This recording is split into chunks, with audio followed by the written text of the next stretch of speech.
700 miles of fencing. Voici une partie du mur à la frontière entre les États-Unis et le Mexique. L'artiste a été surpris par ce qu'il a constaté. Aux États-Unis, on pense que ça va être très, très tendu, et puis finalement, c'est très relax le long de la frontière. Tonight, I am speaking to you. Ce qu'il y a à nous, notamment par le discours de Trump à la nation cette semaine, c'est un tissu incroyable de mensonges par rapport à la réalité de la situation.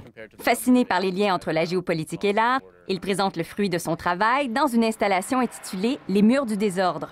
C'est une installation interactive qui a pour but de faire vivre physiquement la présence des murs, avec une approche documentaire. L'œuvre est composée de 3 murs reconstitués par l'artiste, celui à la frontière entre la Palestine et Israël, celui entre les États-Unis et le Mexique, ainsi que celui qui sépare la ville de Belfast, en Irlande du Nord. Aujourd'hui, on est à environ 74 murs frontaliers dans le monde. Et puis, quand j'ai commencé à travailler sur le projet, ça fait maintenant 6 ans que je travaille sur ce projet-là, et on parlait de 50 et quelques murs dans le monde. Et puis, donc, c'est une espèce de tendance qui est vraiment forte et puis qui va en augmentant. C'est une permission qu'on se donne d'un point de vue social. Pour faire vivre le sentiment d'exclusion, par un petit trou, il est possible de regarder de l'autre côté.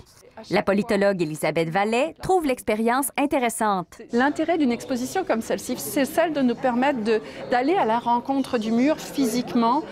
Ce qui est intéressant, c'est d'aller regarder ce qu'on peut faire ici de l'autre côté du mur et avoir cette sensation de la séparation. Les murs de l'installation ont été reproduits avec les mêmes matériaux que ceux des murs originaux. Pour l'artiste, les véritables murs se trouvent peut-être ailleurs. Puis ce qui, pour moi, est source de réflexion encore par rapport à ce sujet-là, c'est que les véritables murs, ils sont dans la tête, ils ne sont pas physiques.